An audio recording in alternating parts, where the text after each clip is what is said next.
大家好，我是Jane，欢迎来到我们这个月份的主题是牌卡解读哦。那今天我们的主题是牌卡解读呢，是要来了解宇宙想要透过我来提醒你，现在的你该为自己做出什么样的选择 ？OK？ 那我们今天的这个主题是牌卡解读的架构呢，首先我们会来分析有关于你内在真正渴望的选择是什么 ？OK？ 就是说宇宙呢希望告诉你，说清楚啊，讲明白，你心里其实偷偷呢内心深处的那个愿望到底是什么？有可能呢，这个是你压下来的需求，或者是没有说出口的选择 ，OK？ 但是那个可能是你渴望的样子 ，OK？ 那在第二个部分呢，我们会来分析有关于呢这个目前这个选择你面临的干扰或你内心的纠结是什么，甚至我们可能会去揭露有关于为什么你不敢去做出选择 ，OK 哈？那第三个部分呢，我们会来分析有关于宇宙呢会给予你这个选择行动上面的一些建议啦，或者是当下选择的一些小小的 pebble 跟提示哈，让那个选择来到我们这个主题是能量牌卡这个解读的朋友们哈，可以勇敢的去给它跨出第一步，好不好 ？OK 哈。然后最后呢，我当然也会做一个总结哈，就是宇宙呢要透过传讯者我来告诉你的一句话 ，OK？ 那我们今天呢主题是牌卡解读，一样按照老规矩，没有任何选项题型小物。我希望大家透过每个月的这个练习呢，训练你自己的直觉，来跟这个直觉进行一个连结之外，也可以跟宇宙高频进行这个连结，好不好哈？所以等一下呢，我们一样选项只有1、2、3啊，那你选项1你可以对应你的感情，选项2可以对应你的工作，选项3可以对应你的人际关系，灵活运用我要提供给你的这些讯息。那如果同时呢，你对2个数字呢是有特别的有共鸣的话，那也没有关系，你可以2个数字的内容都去听一下，然后呢截取适合你的讯息就可以了 ，OK 哈。那影片的使用方式在我们的这个影片下方资讯栏都有详细的使用说明。那接下来我们就要进入到这个颂钵调频的部分，那也请大家可以跟着我的这个指示，然后我们一起来透过颂钵，让我们的心能够静下来，进入到今天的主题是牌卡解读，好吗 ？OK 哈，好。首先，我要邀请你静下心来，如果需要的话，可以闭上你的眼睛，聆听颂钵带给你的频率。在心中感受数字1、2、3，去感觉哪一个数字跟你最有深刻的连结。接着感谢宇宙跟天使，让你能够有机会听到今天的讯息，也相信自己在听完这些讯息之后，能够勇敢做出心中想要的选择。接下来你就可以睁开眼睛，准备进入到我们今天的主题是牌卡解读。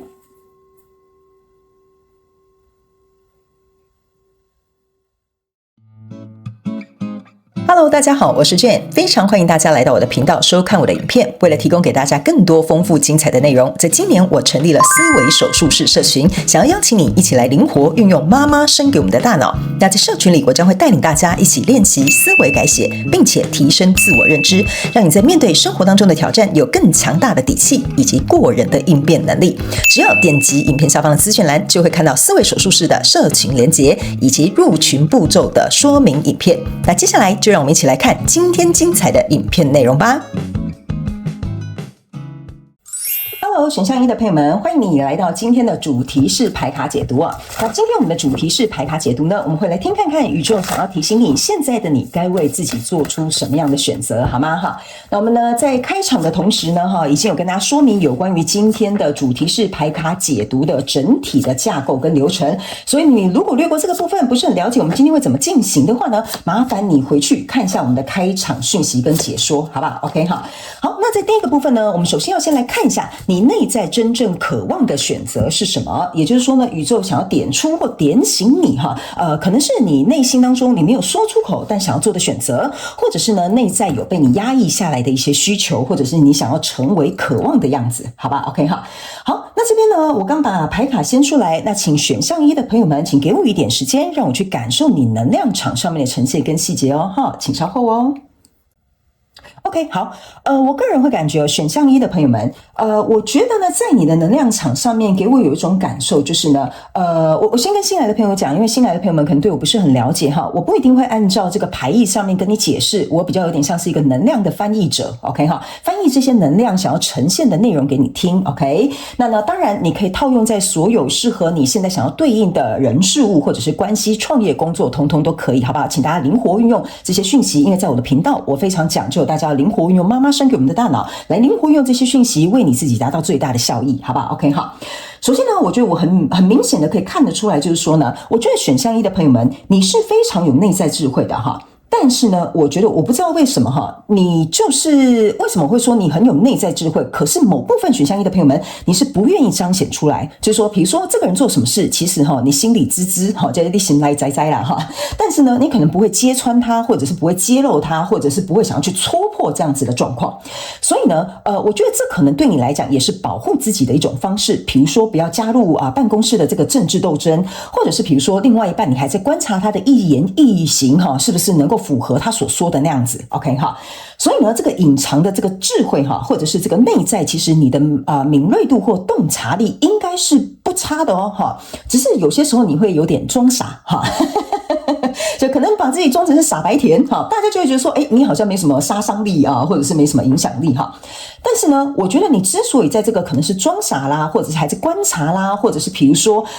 我还想要再看看这些人到底在演什么戏码啦，都可以哈，你可以自行填供这个状态哈。我觉得某部分的你呢，其实你很渴望的是，就是这件事情它是有一个改变的。比如说，你不喜欢公司的文化是这样子，但是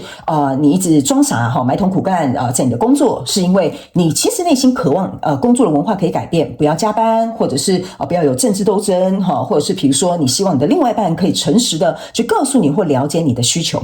但由于我觉得为什么会说你内心很聪明，但是有些时候哈，我这边放一个引号哈，就是聪明有可能反被聪明误，意思就是说呢，因为你装傻，你不说，或者你忍耐，或你视大局哈，类似像这样，所以反而呢，让别人没有机会靠近你，或者是了解你。所以你内在真正渴望的哈，是希望有人可以看到你的需求，有人可以知道为什么你要这么做，然后或者是别人可以看到你的价值在哪里，甚至可以了解你心里的这些小心思。OK 哈，所以呢，你内在真正的渴望哈，就是你该为自己做什么选择。就是我觉得呢，第一个哈，在我们第一阶段呢，有点像说你要开始练习把你内在的这些需求感受讲出来，而不是等别人去挖掘它。OK， 因为我觉得你这个内在智慧有些时候会保护你，可是有些时候也会耽误你。那另外一方面呢，我觉得选项一的朋友们，你很渴望真爱。OK 哈，那这个真爱不是只有感情上面的真爱，也包含比如说朋友之间的这种很真诚的相处跟对待，不要有什么太多的心机哈，这个都可以，请大家灵活运用哈。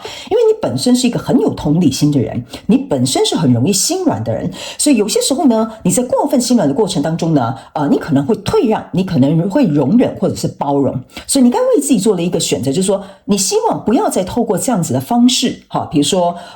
去包容别人可能不尊重你，或者是去忍耐另外一半可能脾气不好 OK 哈。所以我觉得这个部分呢，为什么会说第一组的牌卡你很聪明，但有些时候聪明会反被聪明误的原因就是在这边哈，这不是批评你哦，这是我觉得这样做是对的，但是真的是这样吗？这个是宇宙希望你能够去看见你内在真正渴望的选择是什么，那你这样子做真的有对这件事情或人事物有帮助吗？OK 哈，那还有一个部分呢，为什么我会说哈，你这样子做呢，有时候不一定是所谓的正确的选择。那当然呢，选择它没有分所谓的正确或不正确，只是我们在这个过程当中，我们会去学习这个课题。但是由于在这样的做法或你这样的习惯或模式当中呢，变成是很多时候呢，选项一的朋友们，你可能就不自觉的可能会受伤或受到攻击，或者是别人会误会你。OK 哈，那在这样受伤的这个过程当中呢，我觉得呢，你会变成是某部分的这个选项一的朋友，你要特别注意一下啊。你可能会有这种呼吸很不顺畅的感觉，或很焦虑的感觉，或者是你有一些人会有换气的状况，就是过度换气的状况，可能就是很焦虑，或者是有一个恐慌症存在。那当然我不是医生，我不是要去下什么这个判断说你有什么样的一些症状，但我要形容的意思是说，有一些人有一些事情上来的时候里面有一些人会变得很紧张，然后心跳会变得很快，然后就会开始这样换气，这样喘不过来某部分如果你有这样子的这个状态的选项一的朋友们我会建议你如果需要就就去找专业人士协助。另外一方面，我觉得这个是你的心已经在有一种焦虑或恐慌或曾经受过伤害的这个过程当中，你没有好好的去疗愈它。好，这个部分你可能要多加注意一下。所以呢，其实呢，你该为自己做什么选择呢？我觉得你应该要设立一个健康的界限。因为呢，你这三个三角的能量场给我有一种就是很稳定的感觉哈，但是你本人这三角形并没有这么坚定。那这个呢，去设定界限的这个选择哈，我觉得你在学习一个什么叫做设定界限，是一个我爱我自己，但我也爱你的一个方式，并不代表我拒绝你，或者是我在逃避。我觉得这个是你在做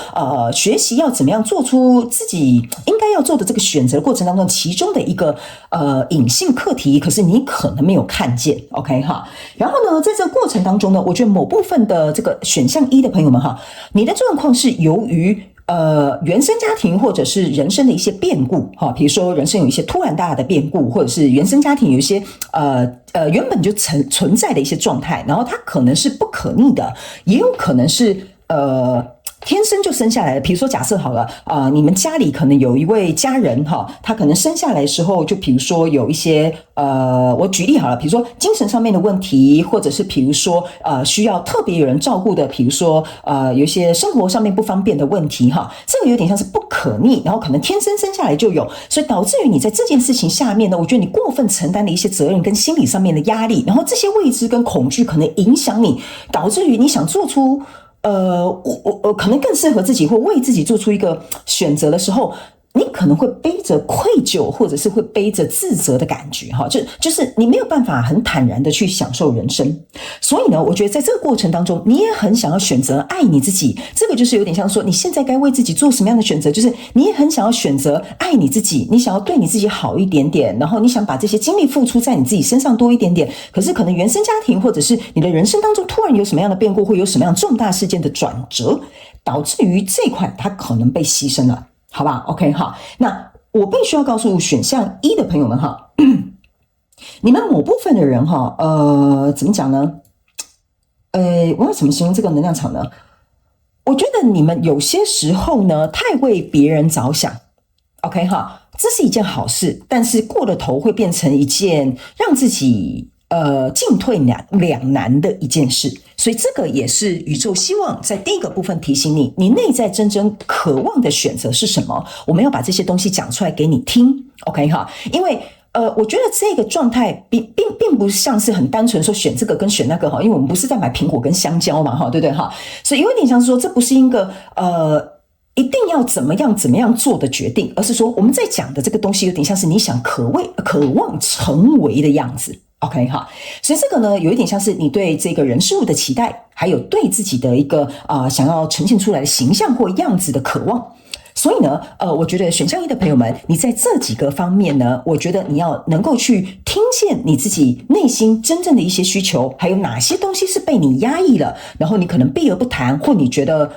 这里是一个没得商量的余地哈，因为我不知道为什么哈，在读你这个能量场的时候，某部分的选项一的朋友们，你让我觉得说这个情况我就是不允许我这么做，或者是我不能这么做 ，OK？But 这边呢，我要留一个空白让你去思考一下哈，是真的不能这样做吗？还是只是你不敢去面对，你不敢去做呢？哈，这个是在第一个部分呢，我们希望能够让你去了解到你内心真正渴望的选择是什么。好不好？好，那接下来呢，我们要来看一下你目前内心里面可能面临的一些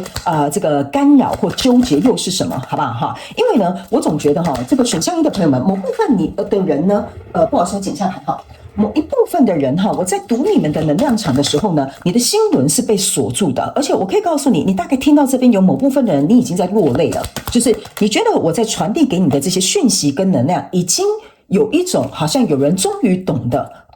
我的痛苦跟我一直压抑的这个长久以来的这些伤痛，或者是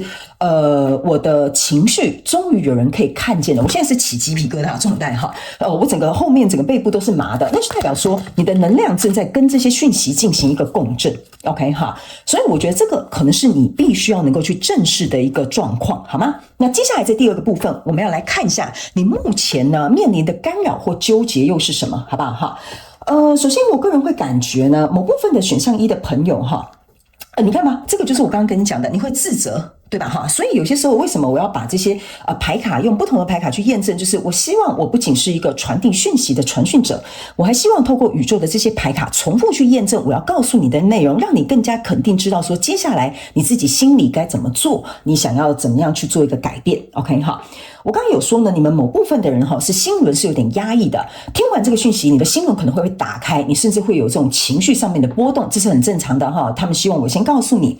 但是呢目前你面临的干扰跟纠结是什么？我刚刚有说了哈，有小众的这个选项一的朋友们，这个健康就是代表说你们家里原生家庭会有一些家人，他们就是有一些健康上面的问题是没有办法，就是暂时可能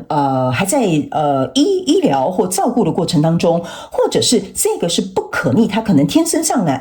来就具备这样的状态，所以导致于呢你在处理这个家人的过程当中哈，我觉得你目前面临的干扰跟纠结就是你的生活某一个部分要拨时间给照顾这位家人，或者是带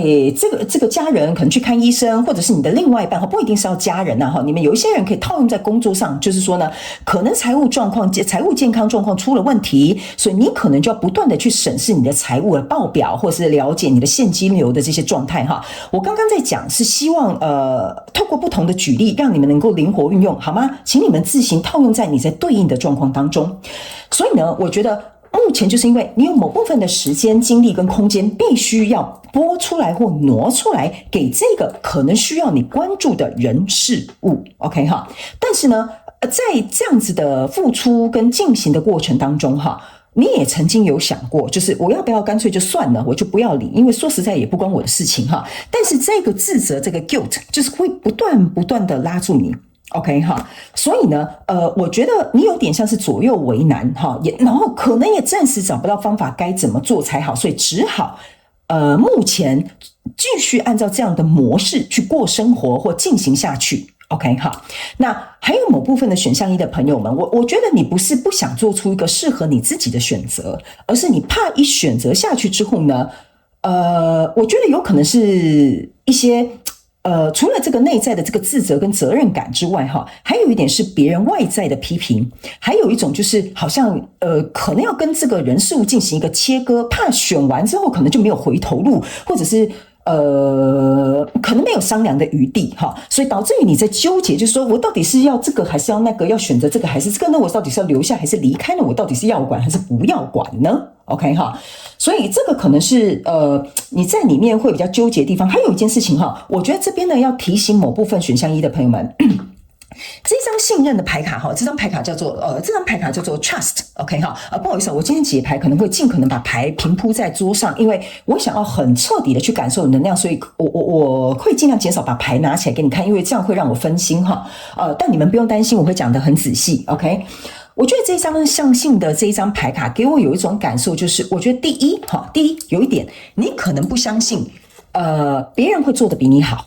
第二点，你可能不信任别人有他们可以去解决方式的能力 OK 哈。第三件事情，这个可能也代表你不放心，如果你不亲自去做的话呢，你会有点不安，或者是你会觉得不够完美，或者是你会觉得这件事情的效果或结果没有那么好OK， 所以这个呢也是你目前面临的干扰，那当然相对也是你要去学习的一个课题。那这个过程当中呢，我认为你现在比较难以做出的选择或你该为自己做出什么样的选择呢？我觉得某部分的选项一的朋友们，你可能在这个状况里面已经我觉得应该是有一段时间了哈，这不算是短日子哦哈。某部分选项一的朋友们，你如果比较短哈，这个状况最起码3个月；比较长的朋友们，就像我讲的，这可能是10几年哈。有的人呢哈，比较中间一点点的，我觉得大概5、6年，3、5、6年跑不掉 ，OK， 就看你自己是在哪一个段落区间 ，OK。那呢，我觉得还有一部分就是说，你目前面临的干扰，为什么做不出这个选择，或不敢做这个选择，或不能做这个选择？还有一个是面子的问题。什么叫做面子的问题呢？就是说，如果我做了这个选择，人家就会说你怎么对家人这么不负责任哈，别人就会责怪你哈，你就会为了这个自尊心或这个面子，或者是希望这件事情很好，只有我做可以哈，这个自尊心呢，有些时候也会让你卡在这里 OK 哈。那还有一点就是说呢，我觉得某部分的这个，等我一下哈。这边有一个极小众非常小众，大概5%到10%左右的选项一的朋友们接下来这一段话是要特别讲给你听的。我个人认为呢，你现在所遇到的这个状况呢，是来自于你不相信你自己可以 ，OK？ 但是呢，宇宙跟天使希望我请你回头去看一下，在这个过程当中，你已经努力了多久，然后呢，付出了多久，你是有能力去做到这件事情。但是你的第一个要件是你必须要能够疗愈，你必须要能够放下过去，你必须要坚定的向前走，你希望走向一个新的方向。OK， 还有一件事情，你要对自己有自信，要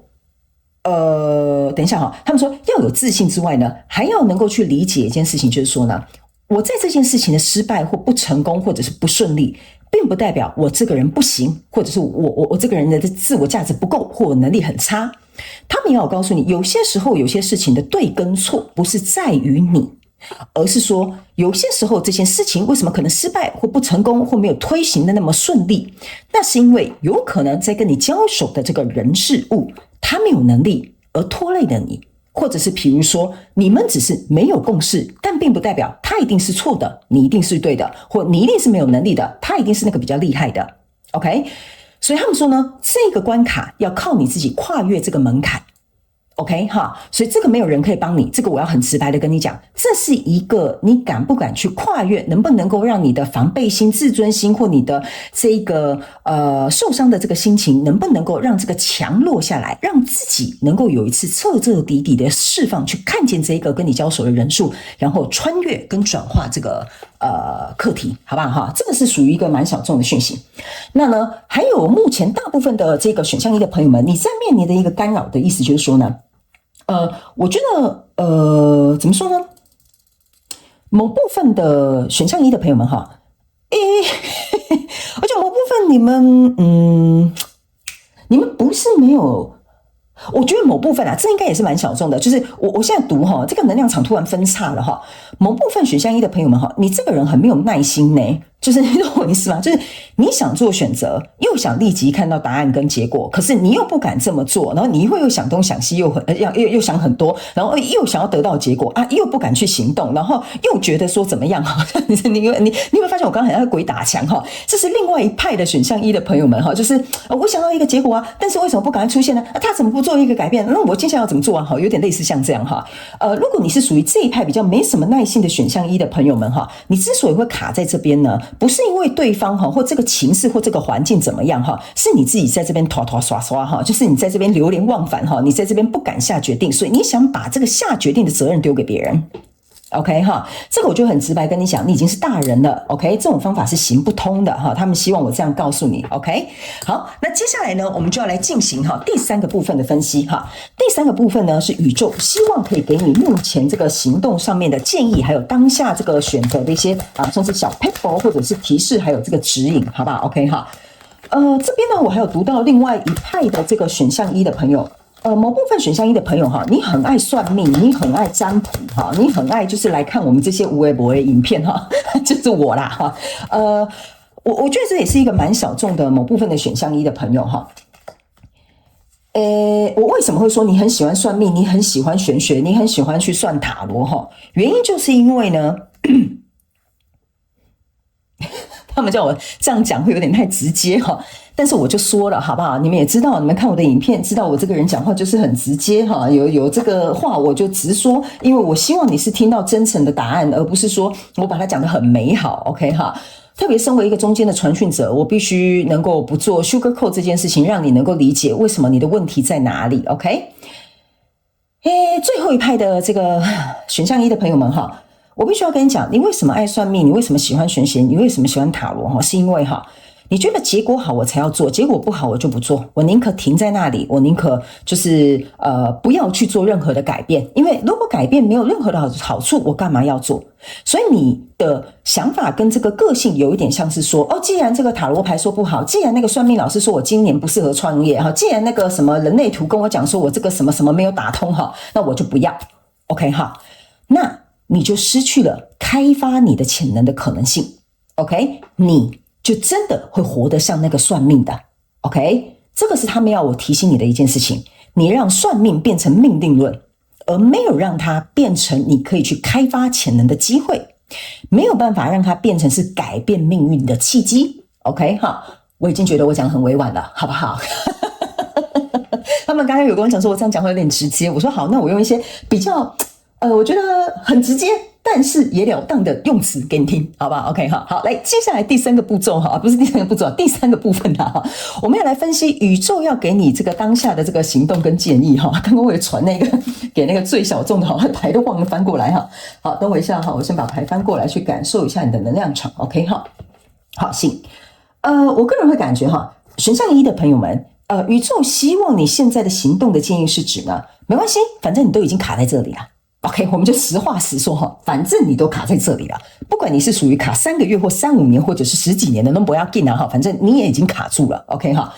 所以我们要给你的这个当下的行动或选择的提示，就是说呢，既然已经卡在这里了，不如我们去花一点时间去思考，怎么样哈？我要给你看这张牌卡，这张牌卡是圣杯10，就是说呢，花一点时间去思考。什么样的东西才可以为你带来情绪价值或情绪满足，或者情绪上面的这种真正的丰盛跟丰沛的感受？因为这个才是你身为人与生俱来要去享受的权益。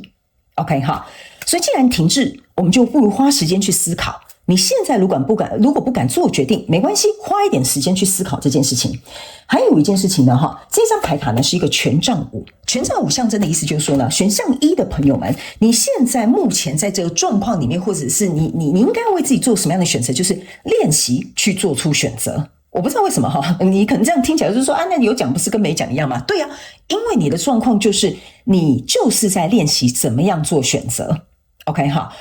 因为你有可能是一个非常犹豫的人，某部分的人你的上升是在双鱼座，OK 哈，有一些人你们上升可能是在射手座的，这个讯息是特别要给你的哈。你们呢可能会想很多啊，可能有一种发散性思维，或者是把未来想得很美好，这都没有关系，因为这是一个创意者应该要有的能量或能源。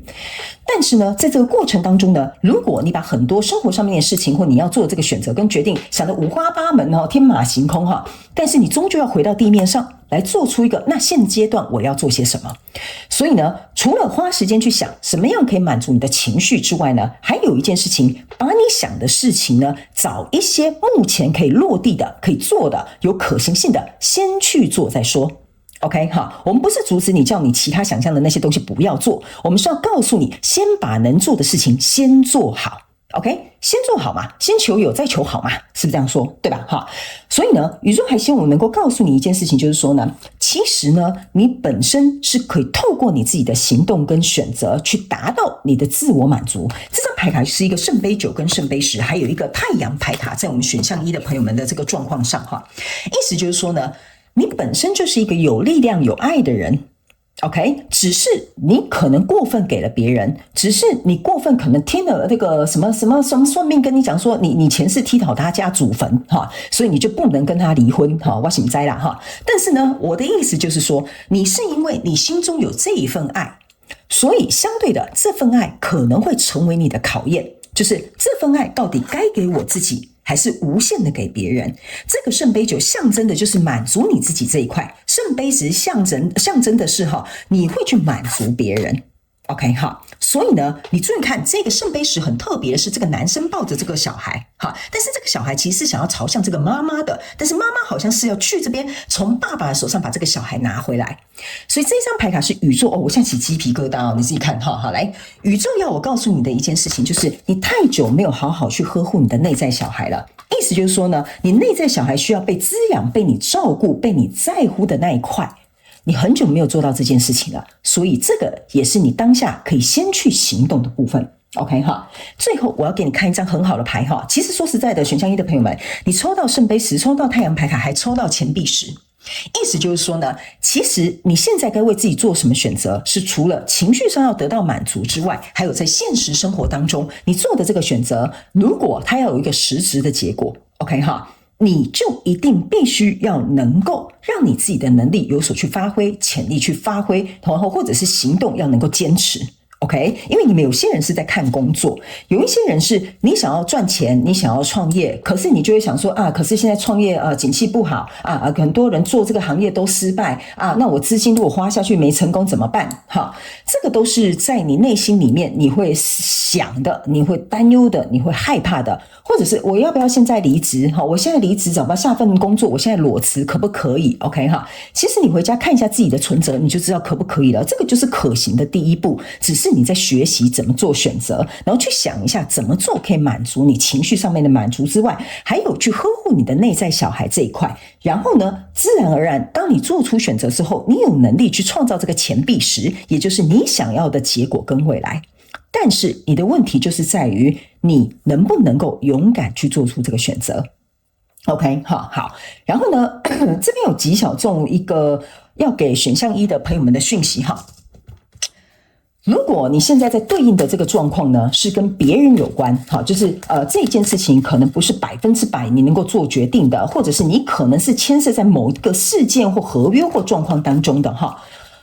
他们要我跟你讲一件事情哈，就是说呢，我们不是要你立刻就想好今天要做出什么选择，跟立刻心里有什么很明确的答案，不可能的。因为他们说你的个性做不到这件事，这边我就直说 OK 哈。你呢，有些时候会无限延伸一些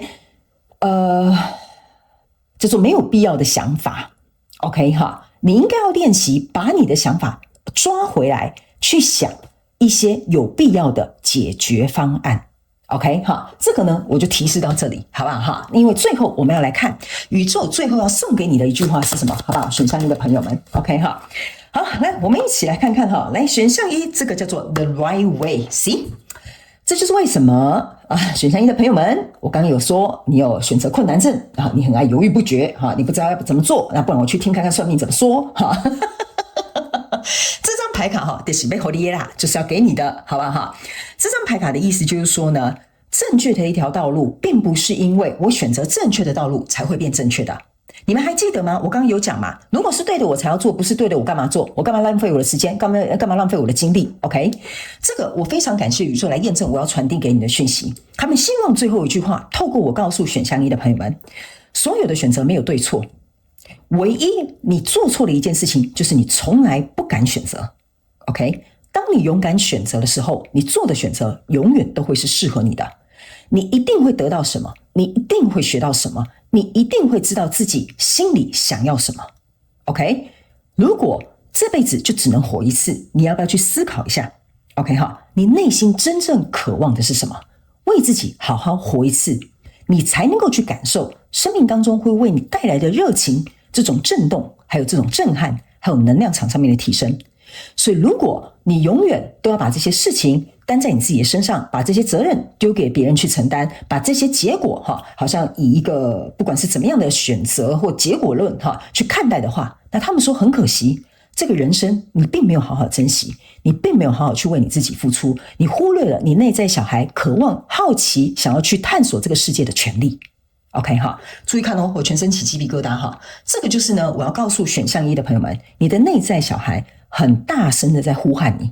他希望你能够回过头哈，来看看他，牵着他的手，一起走向一个新的旅程，让他能够有机会去探索，这个才是小孩子天生生下来就会有的这个权益、天分跟享受。OK 哈，所以我觉得这个，我觉得已经很明确的在告诉你一件事情了。OK 哈，然后呢，对不起哈，我刚放下来，他们说还有一句话哈，不好意思哈，他们说这一张牌卡还有最后要告诉你一件事情，这边有一个青蛙，他们说你是一个公主 ，OK， 你呢一定是要亲过很多个青蛙，你才会找到你的王子。所以在这个过程当中，即使你犯错了，即使你受伤了，即使你给了不对的人你的真心了，那都并不代表你的真心不值钱啊，你的真心就是被别人践踏哈。那是因为这些人他不懂得珍惜你，并不代表 OK， 并不代表你不可以有权利去爱人，或者是有权利去追逐你想要的梦，或有权利去享受你想要的生活 OK， 有些时候别人怎么对待你，那是他们的课题，而他们这样对待你，你选择怎么回应，那是你的课题 OK 哈，好，所以以上呢，这个就是要给选项一的朋友们。现在宇宙希望你该为自己做出什么样的选择？我希望以上的资讯可以为选项一的朋友们带来比较明确、清晰的帮助。也非常感谢你，如果有符合你的状况，欢迎你在下面留言跟我分享你的想法，好吗？祝福你哦，选项一的朋友们。那我们就下次再见喽，拜拜。Hello， 选项二的朋友们，欢迎来到今天的主题是牌卡解读哦。那今天的主题是牌卡解读呢，是有关于宇宙想提醒现在的你该为自己做什么选择，好吗？那我们一样呢，在开场的时候有详细解说了这一次的这个主题是牌卡解读的整体架构跟流程，所以如果你不清楚的话呢，请你回头看一下我们的开场讯息跟送播调频的部分，好不好 ？OK 哈。那呢，影片下方资讯栏也有详细的影片使用说明。那接下来呢，请这个选项二的朋友们给我一点时间，让我去感受你能量场上面的细节，来跟你们进行一个连接，好吗？好，请稍后哦。OK， 行。我觉得选项二的朋友们，你的能量蛮直截了当的哈，就是说呢，我为什么会笑得很诡异的原因，就是因为呢，某部分选项二的朋友满脑子都是在想赚钱的事情啊，哈，这是很好的，就代表说你想在财务上面有所提升，那不是大部分的人是这样哈，就是某一派的选项二的朋友们哈，你满脑子都是在想赚钱的事情 ，OK 哈，然后呢，如果你是这一派哈，因为我先跟新来的朋友们说明一下哈，因为这个大众能量运势牌卡解读呢，它会集结很多不同类型的人在里面，那我会尽可能去就是协助或者是尽量去 cover 所有来看这个影片的人。那当然你可以截取适合你的讯息，你也可以参考别人的讯息，好吧 ？OK 哈，所以里面会有很多不同族群的人在里面哈。我觉得第一派哈，就是满脑子在想赚钱的那个选项二的朋友们哈。其实呢，我觉得你有不断在尝试，或者是想要找一个门路哈，就是说你在想，投资这个可以不可以赚钱啊？哈，或者是去这间公司会不会给我更好的待遇啊？哈，或者是我要不要来斜杠一下啊？哈，就是呢，我觉得哈，这个是你内心很深层的一个渴望，因为我觉得你想要创造你自己的世界，然后创造你的未来，创造你想要的这个生活品质也好哈，就看你的目的是什么。OK 哈，那我个人会认为呢，你对于你现在这状况也不是说不满意，就是说好要更好嘛，是这样说对不对？所以呢，你就有点想要再追求一个更好的品质或更好的理想的一个状态。OK 好，那我会觉得其实如果你是这一派就是在想赚钱的这个选项的朋友们其实我个人觉得你的财运本身是不错的，就是你就算钱花光，刚好可能会有钱进来，或者是比如说你本身赚的钱呢，可能跟一般的比如说上班族来讲你的收入其实算是不错的。OK 哈，所以呢，我觉得也有可能某部分的这个小众的这个选项二的朋友们你可能是因为有一些财务计划，比如说你可能要准备结婚啦，或者是生小孩啦，所以可能需要多一点的财务来做一个支撑，或者是比如说你要买房子啦，或者是搬家啦等等之类的这个财务状况目前是属于你的一个生活蛮重要的一个面向。好吧 OK 哈，所以你内在真正渴望的选择就是希望可以选到一个对你财务有帮助的一个决定比如说换工作、创业、斜杠等等之类的，你就自己去对应你自己生活目前在对应的这个状况，好吗？新来的朋友要灵活运用我给你的讯息内容，然后呢，我们灵活运用妈妈生给我们的大脑，把这些讯息内容最大化，好吧 OK 哈。所以呢，我觉得大概有30-40%选择选项二的朋友们，你的状况是跟财务有关的。那我觉得呢，其实说实在的我觉得这个财务状况不是只是单纯赚到钱那我也会觉得选项二的朋友们，你不是那种就是说我一定要财富自由的。可是我总觉得这个财富对你来讲，好像是一个怎么讲？你内在深处的一个怎么说？安全感，或者是过去你曾经有不好的财务阴影，或者是比如说过去的家庭可能并没有那么的富裕，所以你很渴望能够在这一块，比如说做出你的成绩来啊，做出你的价值来啊，或者是做出可以让别人羡慕你的这个感觉都可以你看你自己的状态是什么 OK 所以我觉得这是因为这是你内心真正的渴望，然后你也想要真正靠自己的力量去得到这些你想要的东西 OK 所以我觉得这也是为什么你会在这个状况上面呢就是会特别的卖力跟努力 OK 那另外一派的这个选项二的朋友们呢我个人是会有一个感觉就是说呢你在这个怎么说呢你在这个状况当中比较有点像是你内在真正渴望的选择是你希望能够找到一个出口那这个出口可以说是情绪上面的出口，或者是比如说对，我感觉这是比较像情绪上面的出口 OK 哈，我觉得某部分选项2的朋友们呢，你的想要做的内在真正渴望选择，就是你希望情绪能够找到一个出口，哈，你也想要试着去感恩，比如说你现在遇到这个人事物所为你带来的课题，或者是所为你带来的这个成长跟学习哈。但是呢，在你内心深处当中呢，你总是会有一股力量是。我为什么停这么久的原因，就是因为那股力量是有点无法解释的，就是说为什么我到现在还想着这个人，为什么我到现在还很纠结我朋友跟我吵这件事 OK 哈，为什么我到现在都没有办法放下，比如说我的父母亲是如何对待我的 OK 哈，所以我觉得某部分的人是在于情绪，某部分的人是在于金钱 OK 哈，那这个情绪这一块的这个选项2的朋友们呢，我觉得，因为这个你自己也说不清楚、搞不明白，然后可能也梳理不开来的这个情绪，他很希望有一个出口。你希望不要受这些情绪的干扰或影响，甚至阴影好了，去影响了你人生可以有一个更美好的未来。比如说你在感情过去可能被辜负，你不希望这个阴影造成你未来去认识更好的人，或找到一个更爱你的人 OK 哈，那你也希望透过这一次的比如说跟这个家庭里面的这个关系或者是这些成员去处理这些状况之后呢，比如说你想离开家，你想搬开家，或者想跟他们切八段都可以哈，我不知道你们状况是什么，我就尽量举例 OK 哈，你希望能够有一个自己生活的生活范围或生活圈，就是跟他们保持一点距离，然后能够去创造自己想要的生活。所以我不知道为什么这边一直有一股生活品质的能量在围绕，所以生活品质有可能是这个选项2，你们不管是哪一派的朋友们，你们可能很爱很怎么讲，现在心中会充满着爱跟热情，想要去追求这个东西 OK 哈。那呢我个人会感觉选项2的朋友们，不管你是在哪一派，比如说你是情绪那一派的人呢，我觉得其实你在这个情绪的关口或过渡的这个过程当中呢，其实你身边也是会有一些蛮支持你的朋友，比如说你的好闺蜜啊，或者是你的好兄弟啊，支持你能够去走过这个情绪关卡，所以我觉得你算是一个幸运的人 OK 哈。但是有可能非常有可能是因为在这个情绪的转折过程当中，你可能暂时看不到，或者是比较没有办法去感受到。然后呢，某部分的人选项2的朋友们，我必须要讲，你们是非常有灵性天赋，或者是很敏感，可能是高敏感族群的人 OK 哈。极小众的这个选项2的朋友们，你们有人非常有可能有机会会去继承遗产，或者是继承一些别人给你的财富 OK 哈。那怎么样去把这个财富最大化，或怎么样去承接这个财富给你的这个运用，也是你要去做出一个选择跟课题。但是某部分的人呢，我必须要跟你讲继承这个东西还有另外一个走向，就是说呢因为这个家产或这个分配反而会导致于你可能就跟我刚刚讲的另外一派的情绪嘎在一起因为大家比如说可能争家产或者是比如说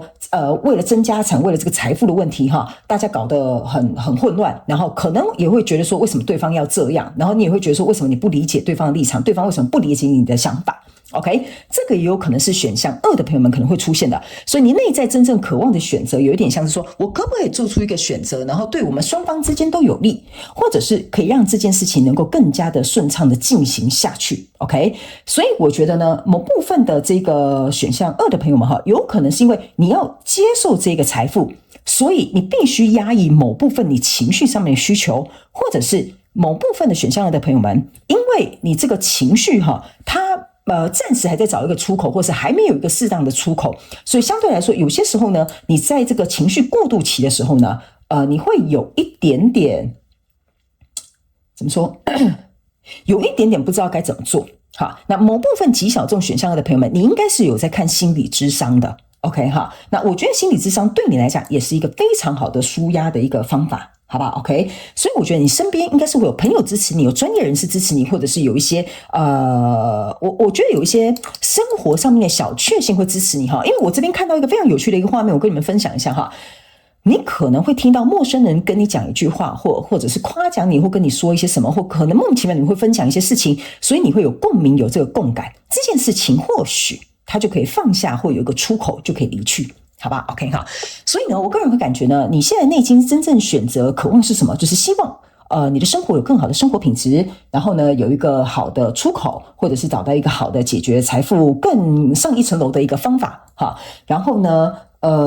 也希望在这个过程当中呢，能够拥有一点幸运 ，OK 哈，然后也希望能够去处理这个台面下应该要去处理的一些现实状况的问题。那接下来呢，我们就要来看第二个部分，好吧哈？那第二个部分呢，我们就来看看哈，目前呢，就是你渴望的想要做的这个选择哈，就宇宙提醒你，你现在想要做这个选择是什么？然后你想怎么做选择呢？可是可能面临了哪些干扰跟纠结，好吗？好，我们一起来看一下，好吧哈？因为呢，有些时候我们做不出选择，或者是有些时候我们可能很犹豫，或者是没有办法下这个决定哈，一定里面是会有你个人去考量的一个问题，好吧 ？OK 哈，好。我们一起来看看好吗 ？OK， 等我一下哈，我感受到还有另外一派的能量场，很细微，很少，这极其小众。OK， 好，我觉得某部分选项2的朋友们哈，这应该是大概只占5%到10%左右。我觉得你内心真正渴望的是，你想感受到。我这样讲可能有点，你会觉得突然有点好像离题哈。但是我觉得你想感受到的是，我真正的活着。OK 哈，我觉得我这样讲你可能有点不太理解哈。如果这不是你的讯息的话，我解释给你听，就是什么叫做我真正的活着？就是有些时候你会很羡慕身边人的生活，或看到别人的感情状况，或者是看到别人的家庭可能很幸福那什么幸福和睦是这样吗？不好意思，我可能讲错了哈。反正就是很和睦、很幸福的样子。你其实也很渴望得到这个 ，OK 哈？那你内在真正渴望的选择是，我希望，比如说我下一次选择在一起的人，他可以给我这样子的生活品质或这样子的生活蓝图哈，因为这个就有点像是提升我的情绪跟生活品质嘛。但是呢，我觉得某部分的人，因为你的心中，我要讲清楚哈，这个很小众的这一派选项的朋友们哈，你不是内心匮乏哦，你的内心是有一种，就是真的有可能发生吗？这真的会来到我的身边吗？所以你内心真正渴望的选择是，我希望我可以遇到这样的人，我希望老天爷可以给我一次机会，或者是比如说，我希望老天爷给我一个翻身创业成功的机会 ，OK 哈。所以我觉得你的状况不是匮乏，你的状况是有点怀疑这样的状况会不会出现。那这边为什么我会特别把这个小众的这个能量场提出来的原因，就是因为呢，这一派小众的选项2哈，如果你对于你的生活状况目前是有困惑、有怀疑的话呢，那我必须要提醒你哈，即使这个机会、这个人事物出现了，你都看不见的，你相信我，因为你总不知道这到底是适合你的还是不适合你的，是对的还是不对的，是该把握的还是不该把握的。OK， 所以这个比较有点像是你内在的一些课题，我觉得你可能要花一点时间去做一个梳理，好吧 ？OK 哈，好，那接下来呢，我们要回到对不起，我撞到相机。接下来呢，我们要回到为什么我会跟你们讲你们这一派的人有很多是这种灵性层面很丰沛，或者是财务上面这些东西，原因是我要给你看一个东西，2副不同的牌卡呢，都出现的 abundance，OK。所以呢，我个人会感觉这个选项2的朋友们，你们是很渴望这个丰盛的。丰盛它有很多形式，财务丰盛、精神丰盛，或者是比如说你在人际关系上面的丰盛都可以。所以呢，我们来看一下你目前面临的这个干扰或纠结的点是什么，好吧 ？OK， 好，我们来看一下。OK， 好。首先呢，我个人会觉得说某部分选项2的朋友们，你是在于你没有办法选择，或者是你很渴望想要做这个选择，但有点犹豫，是因为呢，你很害怕损失，损失不是那个竹笋炒肉丝的损失是损失，这词发音不清楚请大家包容一下好，就是你很害怕损失，所以呢，会变成是说呢，你就会有点战战兢兢或比较谨慎或者是比较收手一点点或观望久一些。所以相对来说呢，当你很害怕这些状况，比如说我这样做真的会得到我这样投资真的会得到更多的回报吗？我爱这个人爱这么多，他真的会爱我吗？我在这个工作这么努力，我的老板真的会看见我吗？ OK 所以我觉得呢，你努力比如说想要去做出一个选择，就是好，我决定了我要全力以赴或者是我要不顾一切我就要去爱这个人，或者是不管别人怎么说我就想要去选择我要创业 OK 所以呢，我为什么会说损失这个心态可能会影响你会去怎么说呢？会去影响你勇敢的跨出那一步 OK 好，还有一件事情，我觉得你的初衷有点设定，有点，我不能说是错误啦哈，但是有一点太功利主义吗？是这样子讲吗？就是说呢，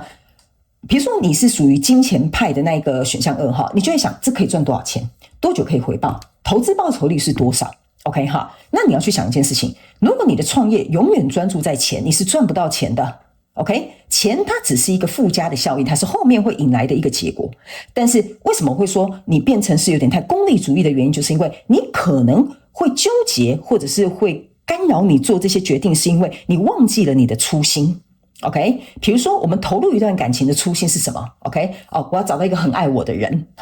听起来很像是一个初心，但是一段感情如果它能够有互动良好、互相成长的话，应该是说，我是举例哈，不是说每个人一定要按照我这样的方式哈，不是说我要找到一个很爱我的人，这样我就不怕别人不爱我了哈。有一点比较像是说，我想找到一个可以跟我共同努力、互相付出，或者是比如说你的初衷是互相扶持，能够共同成长，或者是能够有成熟的情绪控管哈，看你的初衷是什么哈。所以呢，我觉得你的初衷好像放错位置啊。为什么会说功利主义的意思是说，就是说。你干扰你，或者是目前纠结的点会变成是我可以得到多少，然后我不想损失，所以因为这样子，这个选择跟这个决定就会很难出现。OK 哈，所以呢，你会过度放大对于他人的期待，然后呢，也会过度放大对自我的怀疑，哈，甚至也会过度放大对未知的恐惧，甚至过去创伤影响你的这个力量。OK 哈。所以我才会说呢，选项2的朋友们，你本身是丰盛的，不然你不可以你不可能抽到2个丰盛。所以这就是为什么我觉得某部分人，我刚刚有讲，你的心态不是匮乏，你可能是因为功利主义而让你这个原本丰盛的这个初衷或丰盛的心，或你原本有的本质，它暂时可能被淹没了。OK 哈。所以我觉得你可能要反过来去思考一下，我做这件事情，我能够在这件事情上面付出些什么，然后我能够帮助到什么，或者是我能够给予什么。我觉得这个可能是你目前面临干扰或纠结，反过来去操作，可能会解开这个难题。OK， 还有一个呢，我觉得某部分选项2的朋友们哈，你目前干扰你做这个选择或这个决定哈，原因是因为呢，我觉得你某部分是很难去接受，就是怎么讲？很难去接受一些，我这边分几派哦。第一，很难接受太好的东西，因为可能配得感或价值感的问题。另外一派是很难接受我不能改变的事情。OK 哈，然后有另外一派是很难接受，就是对方可能就是长这个样子。OK 哈，所以这会导致于你不知道你做这件事情、做这个决定的时候哈，你会不会后悔？你很害怕我做错了会不会后悔，或者是事情是不是没有我想的那么差劲，或者是我不把握这个机会，他会不会去溜走 ？OK 哈，所以你这个很害怕后悔的这个就是做错决定的这个心情哈，也会导致于干扰你在思考我到底要怎么做的这个结果哈，甚至可能就会有拖延的状况存在。但是呢，我觉得在这个干扰跟纠结的过程当中哈，其实你正在学习成长。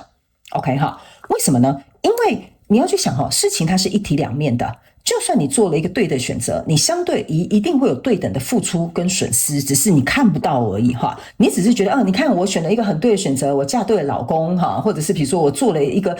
什么正确的创业投资，但你要去想嘛，损失是什么？可能你在创业，你必须要暂时损失跟你家人相处的时间，因为你必须得全力以赴，对吧？那你嫁给这么好的老公，是不是他不断的成长，你也要花更多的时间让你自己成长？这个看起来也是另外一种，我原本这些事情我想要耍废哈，我想要去做 SPA， 我想要睡一下，在家里睡一下，打个盹哈。但是因为我老公很上进，然后很积极，然后又很有成就，那不行，我怕我跟不上，我要跟上去哈。所以这个也是另外一种形式的损失。OK， 就是你可能也是要牺牲你某部分的地方，所以我觉得这件事情就是说，为什么会受到干扰跟面临纠结的意思，就是说你有点太以对错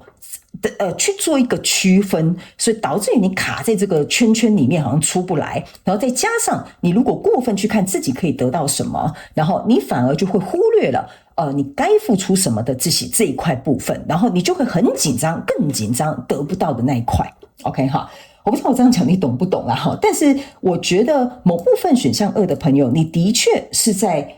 某个层面来说，你有某部分的限制信念，或者是看事情比较没有那么多元。 OK 哈，我觉得这个也是你在透过这个选择去练习的一个东西，好不好 ？OK 哈。然后呢，我觉得某部分选项2的朋友们，这应该也是蛮小众的哈。我觉得你现在在对应的这个人事物呢，它是非常需要你的耐力跟毅力的。就比如说这个创业项目是需要你的耐力跟毅力的 ，OK 哈。所以你也不知道自己能不能撑过去，或者是比如说这是一段经营很久的感情，可是对方的个性可能就是这样，你也不知道说在花时间下去，那对方会不会改变，或你们状况会不会变好，或你们的感情交流会不会提升 ，OK 哈。所以我觉得在这个过程当中呢，你也很害怕这些投入会让你好像有去无回，你也很害怕你有没有能力能够支撑到最后，所以这样的状况也会让你感觉到很纠结哈，所以就会卡顿在这里哈。所以我觉得有些时候不是你不想选择，或者是你不想做决定，而是怕说呢，选下去之后，后面会引发什么样的事情。这个也可能是选项2的朋友们，你心里可能会去思考的东西 ，OK？ 因为我觉得选项2的朋友们哈，你不是不知道后面会发生什么事情，你的能量场给我有一种感觉，就是因为你知道会发生什么事情，所以你可能更害怕做决定 ，OK 哈？某部分的选项2的朋友可能是这样 ，OK 哈？然后因为那件事情的发生，或者是最后要呈现出来的结果 ，OK？ 你可能不知道你能不能承担得起 ，OK？ 所以我觉得这个可能也是你在这个过程当中呢，要去学习的部分，好吧 ？OK 哈。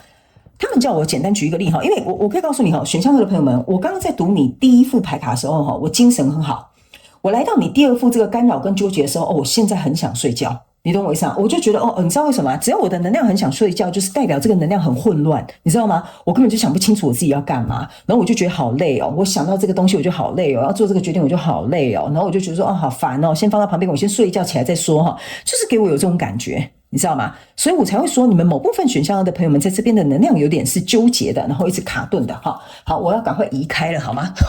因为我实在太想睡了哈。我不知道为什么，你会发现我进入到你的第2副牌卡的时候呢，我的速度有点变慢哈，就是因为我觉得那个爱睏哈，那个很想睡的感觉就进来了哈，就有点想要视而不见，或者是比如说想要拖延，想要就是等到明天再说哈的那种感觉哈，就很严重。OK 哈，好，行。接下来呢，我们在第3个部分要来分析一下宇宙呢，希望当下可以给你的一些行动建议哈，以及当下可能给你一些选择的小提示，好吧 ？OK 哈，好，行，我们先来看一下哈。首先呢，他给你的建议是哈，对自己诚实 ，OK 哈，对自己诚实，你到底爱什么？你到底觉得什么样的东西可以激发你的热情？你到底想要享受什么样的生活？如果那是你想要的，看清楚。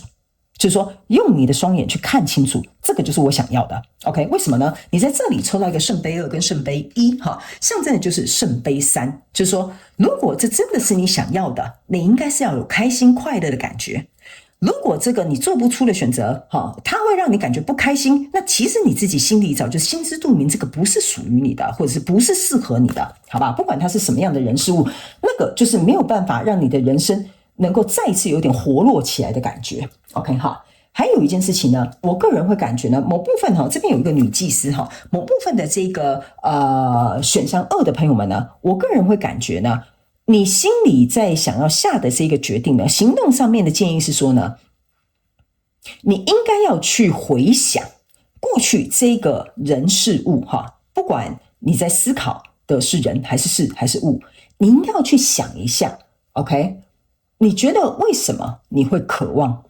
为什么你会想要去追求？为什么这件事情对你很重要？他没有跟你讲，你问自己这3个问题，然后持续的往下问，往下问，往下问，你就会追根究底找到你的初心。OK， 但是你这个问法一定要很诚实。如果你不诚实的话，你找不到你自己内在真正的声音，好吧？然后呢，某部分极小众的选项2的朋友们，当你找到这个声音的时候，如果你对应的是人，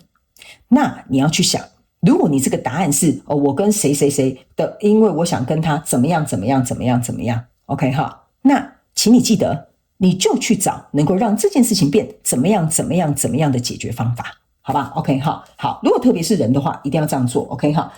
然后呢，某部分的选项2的朋友们呢，你因为比较保守、比较守旧 ，OK 哈，就不管是投资可能比较保守，或者是你的想法比较守旧，或者是比如说你比较需要有一个 routine 的哈，就是有一些人他是需要很规律的这种时间安排，或者是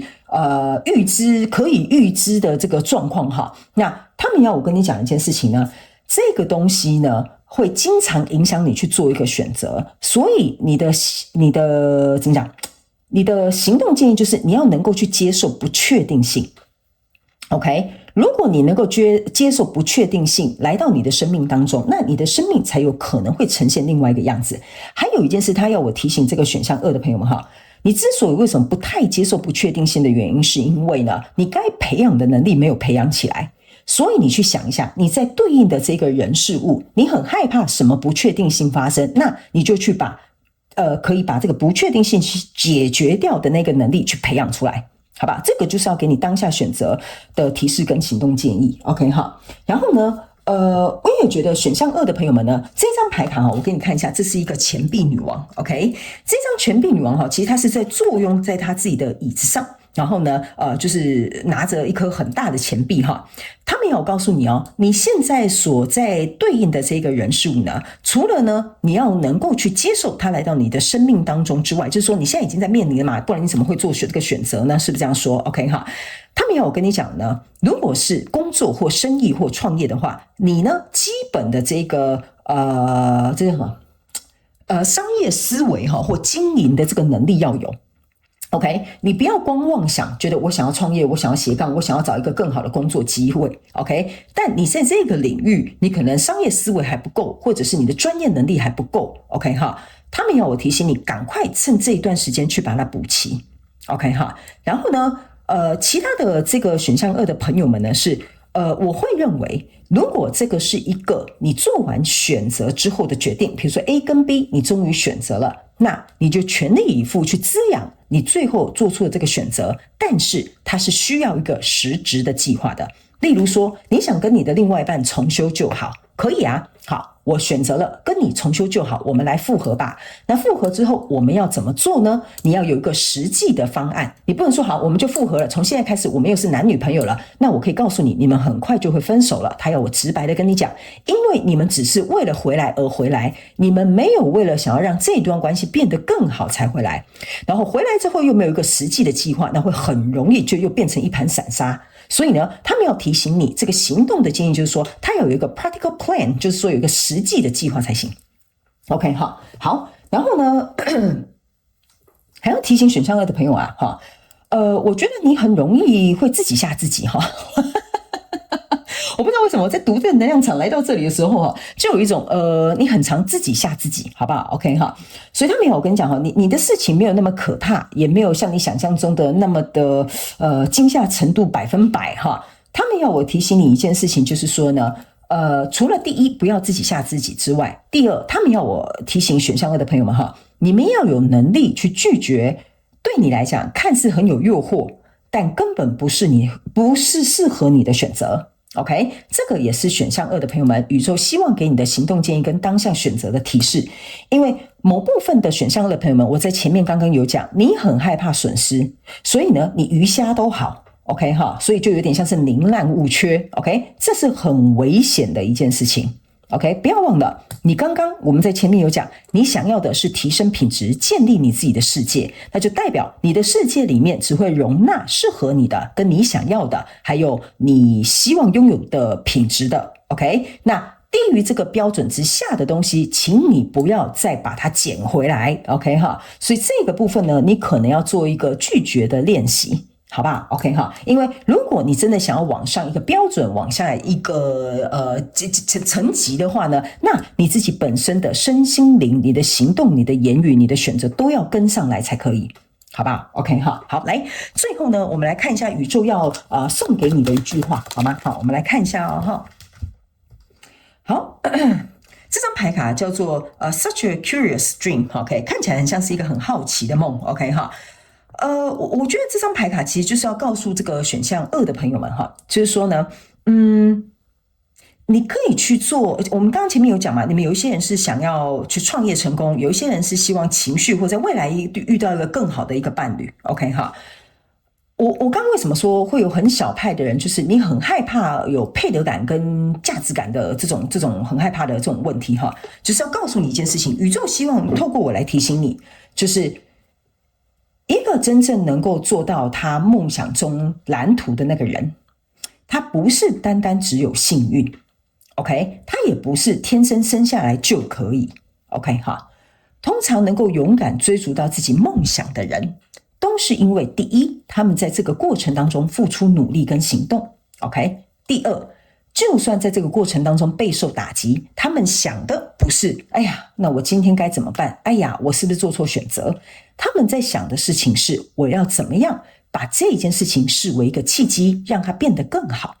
OK。所以唯有这样子有这种韧性哈，就是韧性是那个不是那个生气那种很这个女生很任性脾气很不好那个韧性，就是说这个弹性这个韧性哈，他们说才是你的梦想会成功的主因 OK。 所以他们要我告诉这个选项2的朋友们，有些时候呢你在看待一些你想要做出的选择，不要只是以多跟少或对跟错去做一个选择，而是你要去想一件事情，这个选择有没有符合你未来人生的计划，这个决定能不能够提升你内心的丰盛或生活的品质或财务的水准，或者是人际关系的这种交流 OK 哈。所以他们说你要练习把这个事情看得更远一点点，并且这个看得很远的这个远见的过程当中呢，它是一个能够切切实实为你的生活带来实际转变的决定，那个就是非常适合你的决定，好不好 OK 好，所以呢我觉得对这张牌卡就是他们最后想要我告诉你的。还有某部分的选项2的朋友们呢，我觉得你可能要能够再更接地气一点点，因为当我要放下这张牌的时候呢，我有一个感觉哈，就是某部分的你们可能我要怎么讲啊，不好意思啊，选项2的朋友们，你在后面哈，哇，你们选项2的能量就开始一直疯狂的进来了哈。好，来，某部分选项2的朋友们，如果你是属于灵性比较敏感哈，高敏感的人哈，你会想太多，你就没有办法落地 OK 哈。或者是你本身呢是为了想要赚钱，你想了很多七什么五花八门的这种方式跟这种什么投资的方案哈。我觉得都很好，都没有关系，但是重点是它要能够被执行，就是要接地气，能够被执行，能够被运用在你的生活里。那我觉得当你在做这个决定的时候，你才不会心里可能很担忧，或者是有点焦虑，好吧 OK 好。行，选项的朋友们不行你们能量真的是让我跟我刚刚在解那个选项1的那个能量真的差很多 OK。 还有某部分的选项2的朋友们，我觉得我会这么累的原因，就是因为这件事情应该也造成你蛮大的精神上面的消耗 OK。 所以我觉得有可能我这个能量场跟着你走，我觉得可能你现在最需要做的是一个休息，好吧 OK 所以这个你自己可以去拿捏，因为通常我的生理反应会去反映出进来这一个牌组的人的状态，好吗 OK 好，那我再感受一下还有没有什么其他的问题，应该是没有什么其他的问题会需要做补充的，我觉得应该就是这样了，我就比较适合先去睡个午觉哈。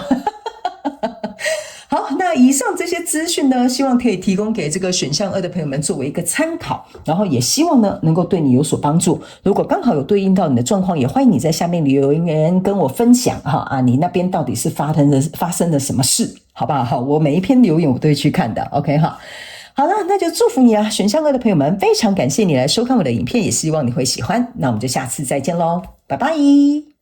Hello， 选项3的朋友们，大家好，我是 Jane， 欢迎你来到这一次的这个主题式牌卡解读那我们主题式的牌卡解读整体的架构跟流程呢，在开场的时候有跟大家做详细的说明，所以呢，你如果没有看到的话呢，请回头去看一下，好不好？然后我们前面呢还有这个颂钵调频的这个部分，好不好 ？OK 哈，那我们一样呢，今天在第一个部分呢，我们要来先跟大家分享有关于宇宙想提醒现在的你该为自己做什么样的选择。那在第一个部分呢，我们现在看到这个牌卡呢，会来说明有关于你内在真正渴望的选择是什么，我们会特别把它点醒出来哈，让你亲眼看见，好不好 ？OK 哈，好，那我就请选项3的朋友们给我一点时间，让我去感受你能量场上面的呈现跟细节哦，哈，请稍后哦。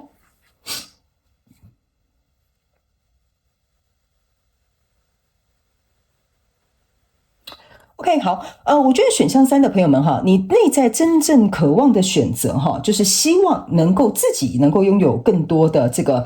行动力。OK 哈，我觉得不是说，我要怎么形容这个东西给你听呢？就是说，你希望你能够选择的是一个除了让你的生活感觉有动力之外呢，最重要的是还有一件事情是，你希望能够相信自己去做出这样的行动。OK 好，我不知道我这样讲你能不能理解哈？就是说呢，我觉得你对于自己的这个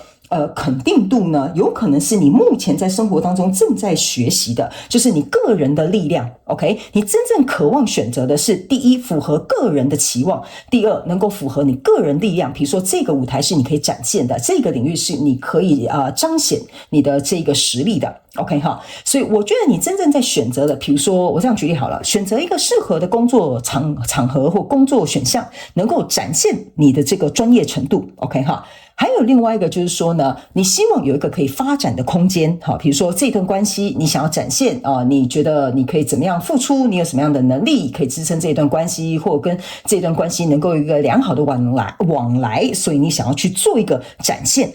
OK 哈，这是你内在深层的一个渴望。OK， 然后呢，还有就是说呢，我觉得你好像我不知道为什么哈，这个选项3的朋友，你好像很期待祈求一个机会能够来临，让你能够展现你的行动力去做这个东西。OK 哈，所以呢，我觉得你不像是说好像怎么讲，我觉得我用这句话形容，我不知道这样适不适合哈，但是有一点像是你希望能够遇到你的伯乐。OK 好，你就像那个千里马，你希望遇到一个伯乐，那个伯乐就可以看得出来哦。选项3的朋友们他很厉害，我们决定挖角他。好，选项3的朋友们怎么样，所以我们决定要雇佣他。好，等等之类，或选项3的朋友们怎么样，所以我想要跟他在一起。好，所以我觉得你很希望能够遇到一个真正欣赏你的人，或懂你的人，或者是能够看见你能够做到这些事情的人。OK， 所以呢，我觉得也正是因为如此，可能你现在正在内心想要渴望所做出的选择是能够让你感觉到这些感受的。但是某部分的选项3的朋友们，我们必须要跟你讲哈，你可能是跟我刚刚讲的那个比较有点像是截然相反的、截然不同的哈，就是说呢，你本身是比较被动的。OK， 但你想要你的人生做出一个改变，你想要变成主动，或你现在的状况必须变成主动。OK 哈。所以我觉得你在行动力啦、执行力啦，或者是你的耐力啦、坚持力啦，我觉得比较差一点点。OK 好，这个我就直话直说了哈。所以你必须要经由现阶段的状况带给你的痛苦或承压，你才会开始做出你内心渴望的选择。例如我这样讲好了哈，比如说你遇到一件事情，好，然后这个责任或这个压力很重，导致于你以前都不 say no， 或者是你以前都默默的承受，或者是你以前都会觉得没关系，那就我来做吧。但现在你内心真正的渴望的选择是，你想要建立这个界限，你想要 say no， 你想要为自己发声，你想要告诉他们不可以，你们不可以这样子不尊重我。这个就是自己的力量，自己的行动力，然后自己能够 align， 就是你能够符合你想要的愿景。OK 好。所以呢，我觉得某部分选项3的朋友们，你是因为你的恐惧驱动了你的渴望。OK， 非常有趣的一件事哈，你的恐惧也驱动了你的行动力。OK 哈，所以呢，我觉得你在这个状况当中，不管你是现在在对望什么样的人事物哈，你想要做出什么样的选择，我觉得某部分来说，有点像是在训练你要做出有意识的选择。因为某部分选项3的朋友，我觉得你以前好像有点无所谓就是怎么样都好啦，无所谓啦，反正有选没选结果不都一样吗？我选了你没有觉得不好我不选你没有觉得怎么样，是不是这样说所以我觉得你选项3的朋友们，如果你是这样的状态因为来到各个选项的大众能量很多，所以我尽可能去照顾每一个族群的朋友，你截取适合你的讯息就好了。所以你以前如果是属于那种比较无所谓的、很被动的，或者是被支配的、被控制的我觉得在现阶段你对应的这个人事物上面呢，你开始想要做出有意识的选择，就是这次我做出这个决定是我想过的，我脑袋有过的或者是我深思熟虑过的，或者是我有判断过衡量过的我觉得这个也是你内在真正渴望去做出的选择。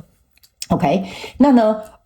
所以有意识的做出选择，让这个选择有一个有效的结果，这个也是某部分选项3的朋友们希望能够做到的。OK 然后呢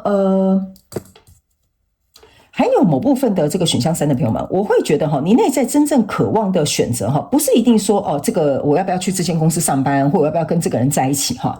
我觉得你想做出的这个选择是希望得到尊重。OK 我知道我们今天的题目是有点像是说现在的你该为自己做什么选择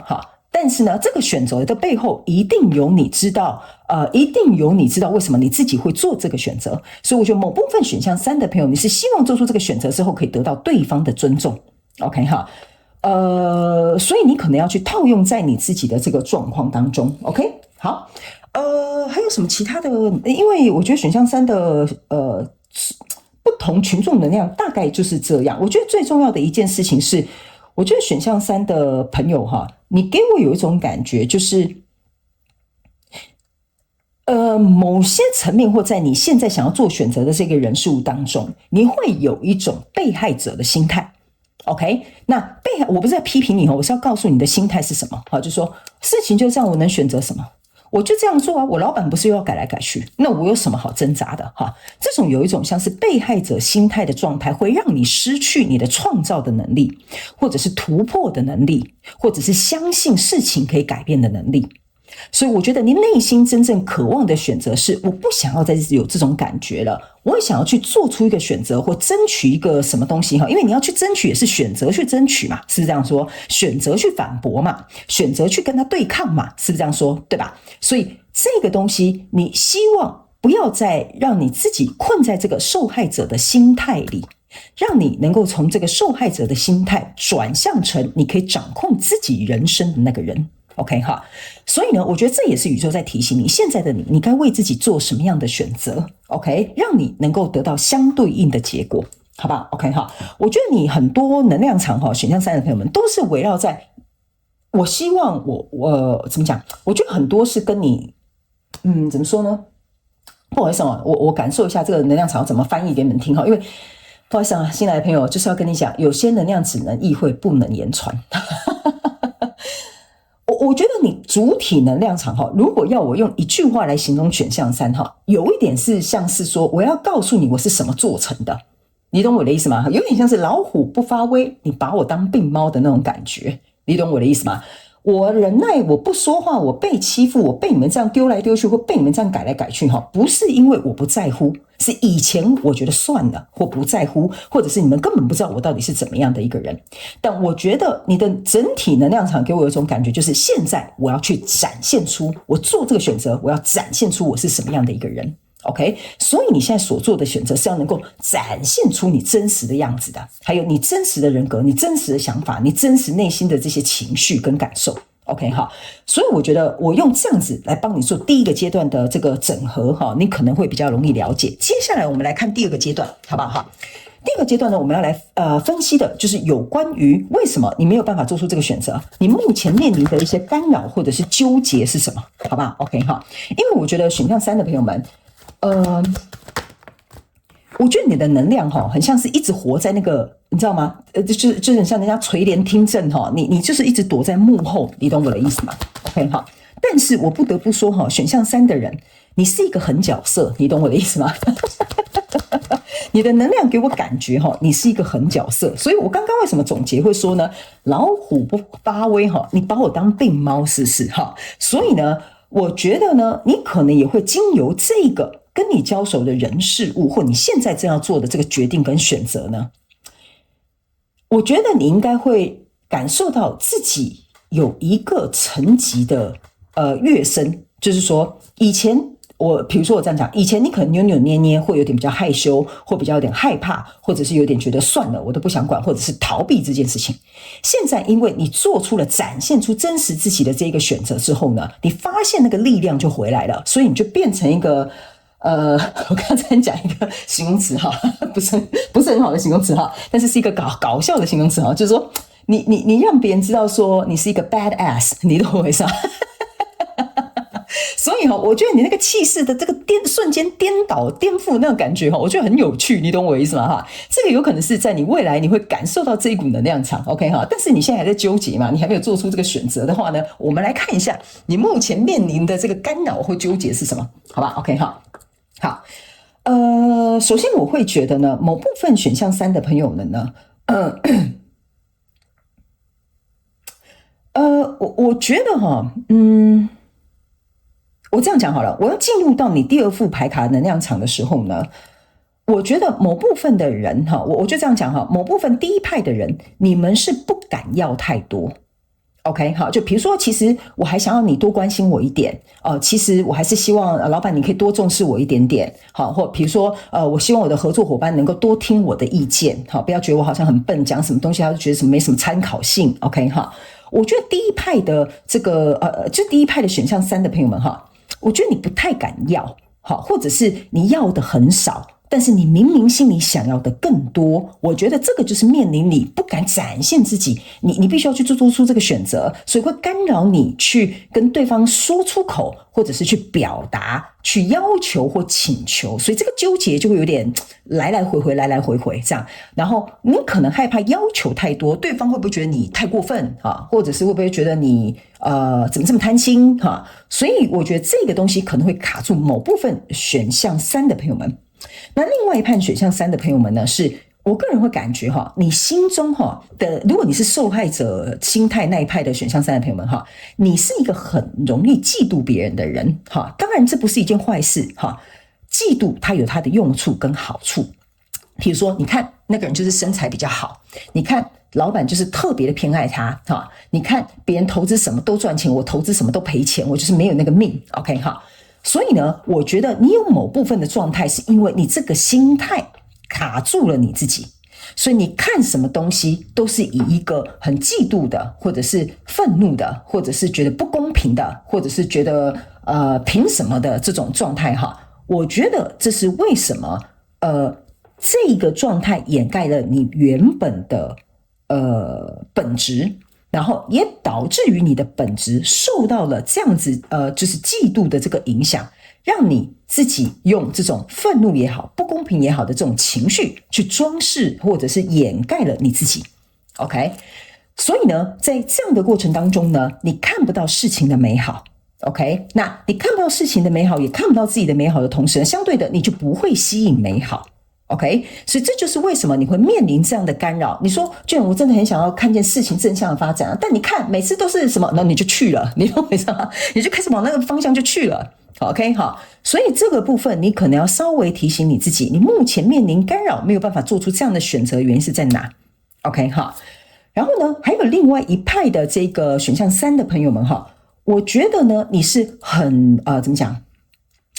很没有办法原谅自己，就是我要怎么说呢？你可能没有办法原谅自己，就是可以坚持。我跟大家讲有些时候在形容你们内心的状况的时候，我真的是找不到用词的，请你们原谅我，请你们尽可能理解我要表达什么什么叫做你没有办法原谅你自己不能坚持比如说你在公司就是一直被欺负。 OK， 好，那你被欺负之后呢，大家都把这些什么狗屁倒灶事情都给你做。 OK， 好，然后都给你做了之后呢，你就说我好生气我好愤怒然后你可能就这样生气一次然后跟他们讲你们不要欺负我然后接下来呢，大家就觉得你就是一个软柿子嘛，是不是这样说？哎呀，他刚刚就是鬼吼鬼叫而已明天继续让他这样做，他也是会乖乖的去承受，然后你就真的承受了然后你承受之后重点是你还乖乖的去做，做完之后呢，你会觉得说奇怪了，我应该要坚持我上次不是很生气吗？叫他们不要这样子了吗？然后你就会变成是自己对自己很生气你懂我意思吗？所以这个也会变成是你对自己的干扰跟纠结，就是我明明上次就已经发脾气了，为什么这次我还答应他们做这件事情？我为什么没有反抗这个就是某部分第3派的朋友们，我要形容你发生的事情跟你内在的剧场就是这样子的。 OK， 所以这也是为什么你会发现，哎呀，我上次生气他们没有给我好的反应，他们反而变本加厉更加的欺负我，所以这导致于你更不敢反抗了，或者是你更不敢做出改变了，或你更不敢做出选择了。OK， 好，所以某一派的选项3的朋友是这样子的哦。OK， 所以呢，你们要自行去套用在你们所遇到的人数跟关系状况或工作的领域范围里面。OK， 好，还有一件事情呢，我觉得有些选项3的朋友们哈，选项3的朋友们哈，我不知道为什么哈，你们进来越来越多人哈，好像每个人都想听我讲几句这样哈。好，还有另外一派的选项3的朋友们呢。你是会觉得就是这么好的东西我真的守得住吗？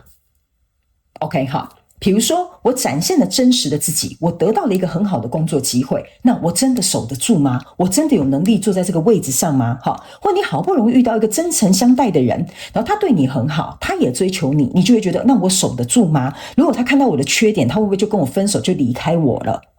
所以我觉得某部分选项3的朋友们，你会卡住的原因，就是因为你不敢，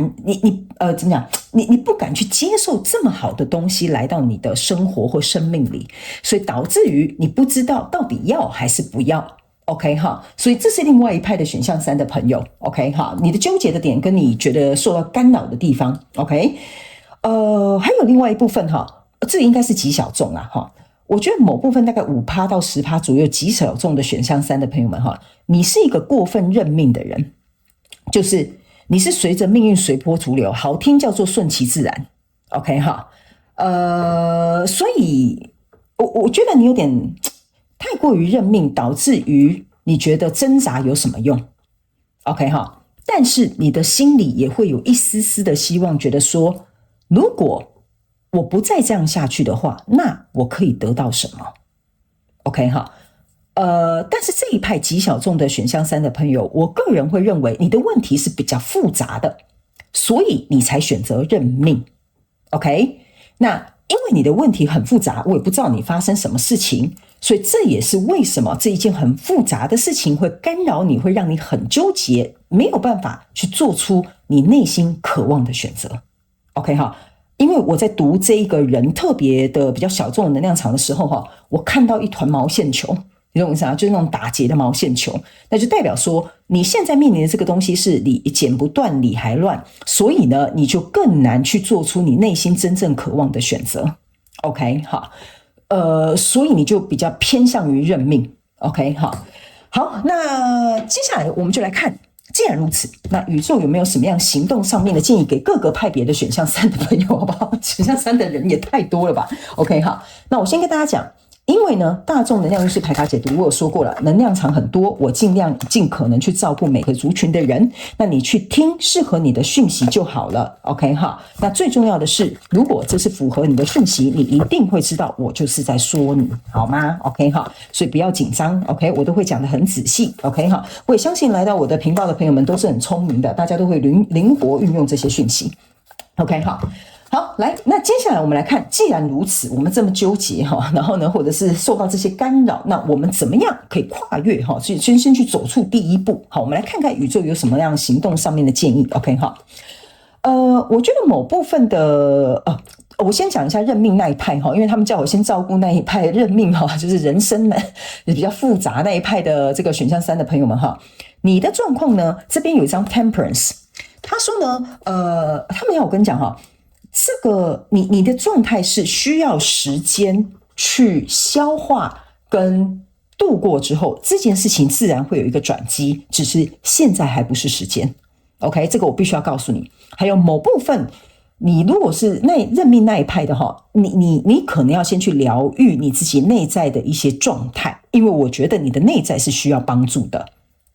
所以你才会搞到全然放弃认命的那种态度。 OK， 但是 I know 我知道你现在经历的东西不容易，跟我们其他的选项3的朋友们不太一样，好不好？ OK， 但是我要告诉你，要先疗愈，然后要等待时间，这件事情会有个转机，好不好？好，那接下来呢，我们再来看一下宇宙会给选项3的朋友们什么行动上面的建议。 OK 好，他们要我提醒选项3的朋友们有时候机会来到你的面前的就是说人生给你一些机会的时候，麻烦请你上船，或请你上岸，或请你上车，好不好？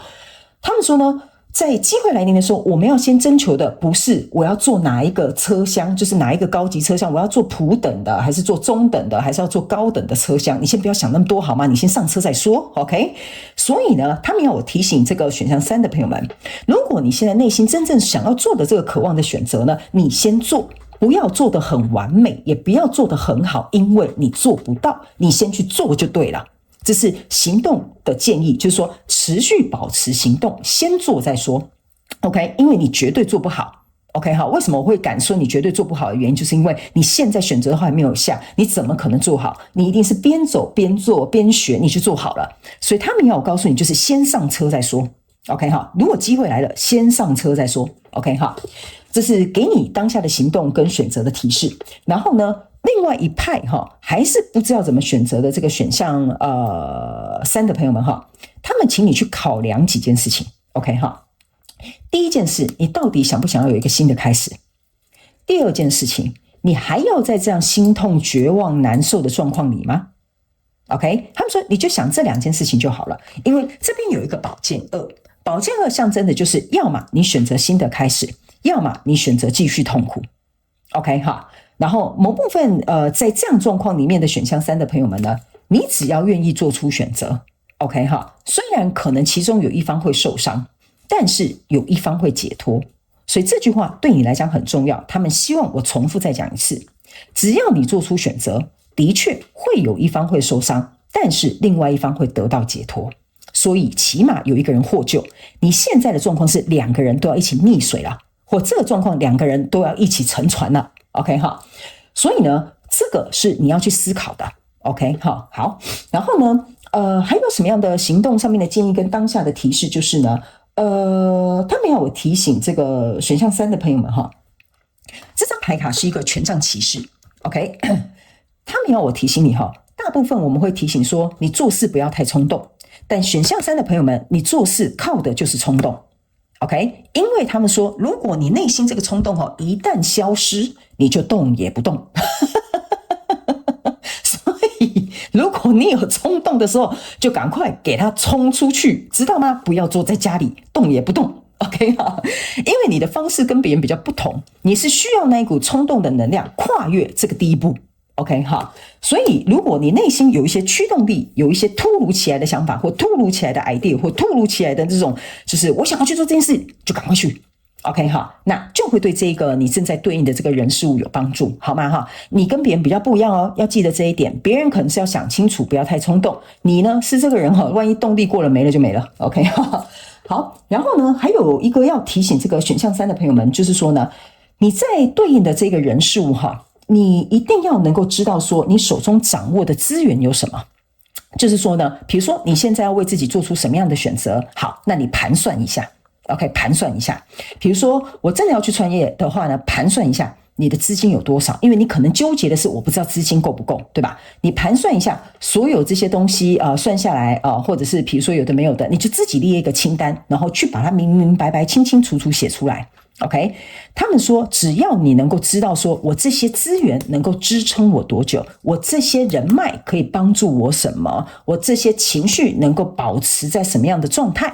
他们说呢，这个就可以帮助你现在该为自己做出什么样的选择，你心里会有一个底，你的底气就会够，你底气够你就敢做 OK， 所以他们请你重新去盘算跟衡量就好了，你唯一缺的地方就是盘算 OK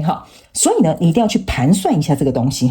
然后呢还有一件事情，如果你现在在看的这个东西是跟感情有关的因为我的主题没有任何限制如果是跟感情有关的，你一定觉得跟这个人好像是命中注定的，好像分不开的，我好像要认命，这辈子就是要跟他在一起，或跟他瞎搅和的这一派的这个第三个选项的朋友们我要告诉你的一件事情是，对，你命中注定要跟他相见，但你没有命中注定一定这辈子一定要跟他绑在一起，或者是选择不改变OK 因为他们说呢，你要去看这一个人在这一段关系当中跟你的价值观合不合，特别是你们2个的价值观这是特别点名的。第一，你们的价值观合不合你们相处和不和谐？我甚至这边可以直接讲，某部分小众在看感情的朋友们，你们是在床上的生活亲密关系和不和谐？你要去看一下 OK 哈。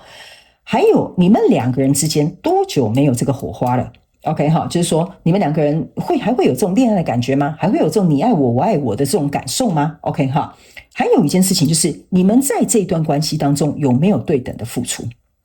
OK。他们说这个也是你必须要能够针对当下的状况去看一下，我这样子做到底是对还是不对 OK。 当你能够像我刚刚讲的去盘算一下之后呢，你大概这个掌柜的你大概算一算，你大概就知道说这个状况是怎么一回事了，好不好？所以只要你算出来之后，你的行动就会跟上来了，好不好 OK。 所以我们刚刚在讲的一些做法是一些有关于当下选择的提示，你可以去做，可以去做准备，可以去研究一下，好不好 OK。 那你的行动就是属于冲动型的是没有问题，没什么太大问题的。然后呢，还有属于要想清楚要有新的开始，还是要两个人一起难过就是看你然后机会来了赶快上车，好不好 OK。 好，那我再看一下还有没有什么最后的讯息因为我们要准备进入到最后宇宙要送给你的一句话，我觉得没有了我们就直接来洗牌。好，来看一下宇宙最后要送给你的一句话，我们选项3的朋友，好，来我们来看一下这张牌卡叫做 Set Your Course OK 他们说呢，要清楚知道你想要朝向哪个方向去，并且有计划，然后朝向一个对的方向。好，这张牌卡呢，其实是要告诉这个选项3的朋友们 OK。 他们要告诉你的最后一句话的意思就是说呢，他们说呢人生有很多时候我们不知道该怎么走，或者是我们不知道该怎么选择或怎么样去做这个决定，那都是因为我们只想做对的决定 OK。 所以他们要我提醒你一件事情，就是不管这个决定是对还是错，或者是正确或不正确，但是它到底有没有符合你真心向往要去的那个目标。如果这个选择是有符合你真心要去向往要去追求的那个目标，那它就是一个选择。即使你做了选择，到中间路途当中它不再适合你了，在那个交叉路口你会有另外一个更适合你的选择。所以不要担心，这个选择不会只有一个，这个选择会在沿路的过程当中不断的出现，唯有透过选择你才可以筛选到适合你的。所以这个决定不是难跟不难的问题，而是你要不要去选择适合自己的问题 OK。 好，所以这个是最后一个牌卡他们希望我能够提醒选项3的朋友，好吧 OK。 好，然后最后补充一下因为我不知道为什么选项3这边有一个就是那个我刚刚讲5到10%很小众的讯息的朋友我想要传达这个能量的这个讯息给你的意思是就是说我们人生呢在某些时候一定要死过一回的，死过一回不是真的叫你去死请大家不要误会为是我们要倡导这件事我的意思说就是我们一定要跌到谷里就是跌到那个最深最深的灵魂黑夜或者是黑洞里 OK 唯有在那个黑洞的时候，你知道为什么要在黑洞里吗？你一定不知道。好，我现在解释给你听。因为只有在全黑的状况之下，在这样的黑暗的黑洞里，在这个灵魂黑夜里，你才会发现光在哪里 OK。 好，我现在起鸡皮疙瘩他没有传递给你选项3的朋友们，有些时候灵魂黑夜是为了去看见光在哪里，所以不要害怕。你现在如果是在一个很低谷，不知道怎么选择，很挣扎很纠结，然后不知道该怎么做，那都是因为只有在这样的状况你才会知道光在哪，你就会朝向那个方向 OK。 不要忘了你是有求生的意志的，所以不要放弃你自己 OK。 好，我告诉你，任何人都不应该放弃自己，你可以放弃别人，但是不要放弃你自己。这个我觉得是要给那个很小众的这个选项3的朋友们我很希望其他大部分过得还不错的选项3的朋友们可以在下面留言帮他加油鼓励一下嘛因为我不知道为什么我每次要离开去读你们的能量的时候这个人就会想要把我抓回来，我离开的时候呢，这个人就想要把我抓回来 OK 那抓回来之后，宇宙又希望我再可以传递一些讯息给他，所以我觉得他可能很需要大家的祝福跟鼓励，好吧？所以如果你只是无聊路过来看一下，或者是你是其他选项3的朋友们，你理解这些讯息了，你得到帮助了，那你也祝福一下那些小众的选项3，好不好？因为我总觉得选项3的朋友们很希望有人可以为他加油打气，让他可以撑过这一段黑暗的时期，好不好 ？OK， 好，那以上这个资讯就是要给选项3的朋友们，我希望这些讯息跟这些资讯可以为你带来一点帮助，可以更加的清晰你目前的状况。也欢迎你们在下面留言跟我分享你们经历的故事，因为你们的留言我都会去看，好吗？也非常感谢选项3的朋友们来收看我的影片，也希望你会喜欢。那我们就下次再见喽，拜拜。